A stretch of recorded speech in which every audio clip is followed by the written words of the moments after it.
लाया हूँ। अनुभव से प्रेम का क्या संबंध है? अगर अनुभव से प्रेम का संबंध हो तो लोगों को बुढ़ापे में शादी करनी चाहिए। प्रेम की तरंग अनुभव में नहीं उठती, प्रेम की तरंग तो युवा मन में उठती है, अनुभवहीन मन में उठती है। प्रेम का तो विस्तार ही अनुभवहीनता में होता है। प्रेम तो एक तरह का पागलपन है। जब तुम बहुत अनुभवी हो जाते हो तो फिर प्रेम की तरंगे नहीं उठती, अनुभव ही मार डालता है इस तरंग को। क्योंकि जब तुम अनुभव से सोचते हो तो तुम कुछ और बातें सोचते हो। अनुभवी पिता यह सोचता है कि लड़की का परिवार कैसा है या लड़के का परिवार कैसा है, धन दौलत प्रतिष्ठा शिक्षा, ये सब बातें सोची जाती है। इनका प्रेम से क्या लेना देना? कभी तुमने सुना है कि कोई आदमी किसी एमए की डिग्री पाकर प्रेम में पड़ गया हो, या किसी को गोल्ड मेडल मिला हो इसलिए वह प्रेम में पड़ गया हो? प्रेम से इसका क्या संबंध? गोल्ड मेडल और प्रेम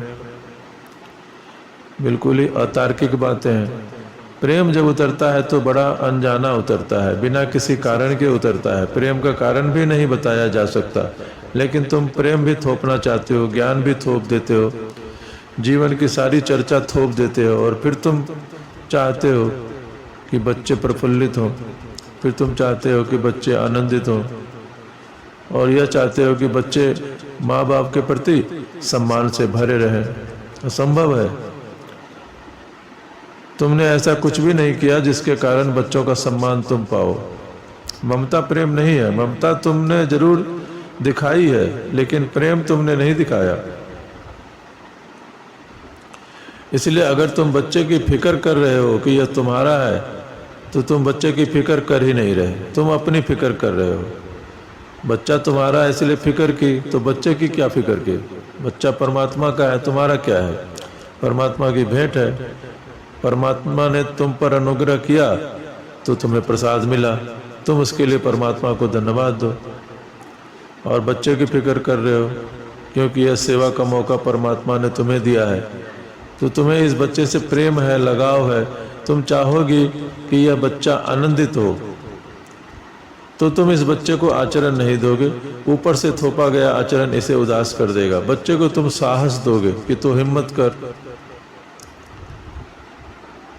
तुम बच्चे को झूठी बातें न दोगे। तुम इस बच्चे से झूठा न कहोगे कि ईश्वर है। जब तुम्हें पता नहीं तो तुम कैसे कहोगे? अगर तुम्हें प्रेम है तो प्रेम कभी झूठ नहीं बोलता, लेकिन ममता अक्सर झूठ बोलती है।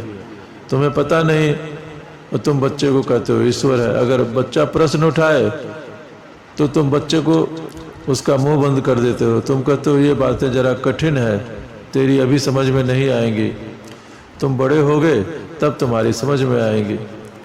लेकिन क्या तुम बड़े हो गए तो तुम्हारे समझ में आई? न तो तुम्हें समझ में आई, न तुम्हारे पिता को समझ में आई थी, तो तुम्हारे बच्चे को बड़े होने पर कैसे समझ आएगा? जिंदगी का रहस्य बच्चे को जितना समझ आ सकता है, बड़े को उतना आ ही नहीं सकता। जो बच्चों की भांति सरल है वही प्रभु को समझ पाते हैं। सारी दुनिया के संतों ने कहा है कि बच्चों की भांति सरल हो जाओ तो परमात्मा करीब आ जाता है। अनुभवी के पास परमात्मा नहीं आता है, अनुभवी से परमात्मा डरता है। अनुभवी से परमात्मा बचता है कि यह अनुभवी आ रहा है, भागो। ज्ञानी से परमात्मा डरता है और पंडित से परमात्मा भयभीत होता है। परमात्मा को शांत निर्दोष चित्त चाहिए। बच्चा परमात्मा के ज्यादा करीब है।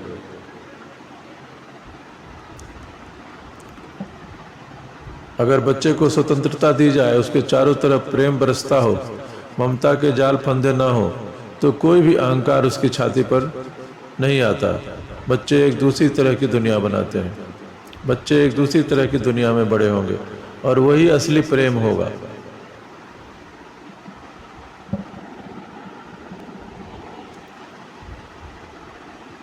अगर बच्चा एक प्रश्न पूछता है तो तुम जो जानते हो वही जवाब दोगे, और जितना जानते हो उतना ही जवाब देना चाहिए। यही सम्मान है बच्चे के प्रति।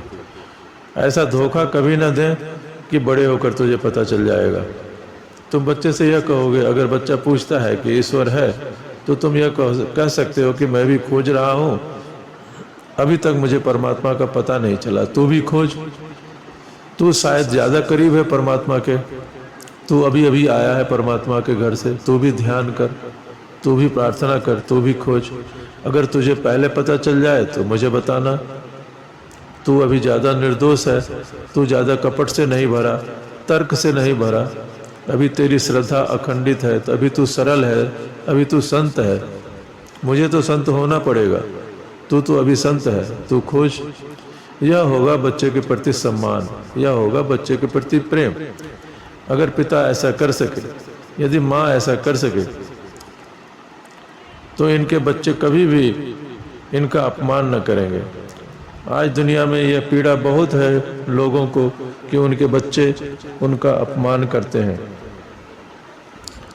यह इस बात का प्रतीक है कि तुमने उनका पहले अपमान किया है, यह उसका ही प्रतिशोध है।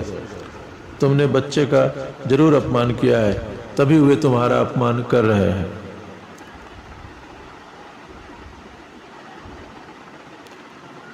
यह देखा गया है कि बाप जब अपने बेटे से संतुष्ट नहीं होता, उसकी पढ़ाई से संतुष्ट नहीं होता, उसके आचरण को लेकर संतुष्ट नहीं होता, तो अजनबियों से कहता है, इस बुद्धू को कुछ समझाइए, इसको कुछ अक्ल नहीं है।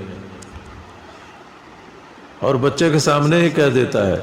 यह आश्चर्य की बात है कि यह बुद्धू आपकी पिटाई नहीं करता, आपका सिर नहीं खोल देता।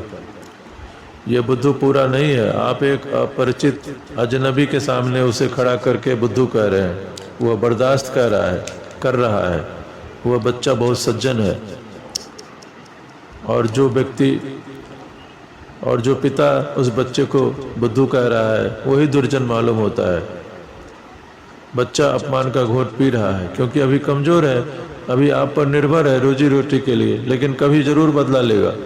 यह जहर इकट्ठा होता रहता है, और एक दिन जब आप कमज़ोर हो जाएंगे तो वह बदला लेगा। क्योंकि जब बच्चा जवान होगा, नौकरी में होगा, प्रतिष्ठा में होगा, और तब बाप कमज़ोर हो गया होगा, तब यह बदला लेगा। इसे भी पता नहीं चलेगा क्यों बदला ले रहा है, लेकिन बदला लेगा। तब जिस तरह आप अपमान कर रहे हैं, यह आपका अपमान करने लगेगा, कहने लगेगा, बूढ़ा कुसट, अपनी जबान बंद रखो, तुम्हें बीच में बोलने की ज़रूरत नहीं है, तुम जाओ अपने कमरे में बैठो। या किसी वृद्धाश्रम में भेज देगा, कहेगा घर में ज़्यादा कलह हमें पसंद नहीं है। और तब तुम कहोगे कि बच्चा मेरा अपमान क्यों कर रहा है, और तुम्हें याद भी नहीं आएगा कि तुमने पहले इसका कितना अपमान किया था। फलों से परीक्षा होती है। अगर बच्चे बड़े होकर माँ बाप का अपमान करते हैं, तो इस बात की खबर देते हैं कि बचपन में माँ बाप ने उन बच्चों का अपमान जरूर किया था।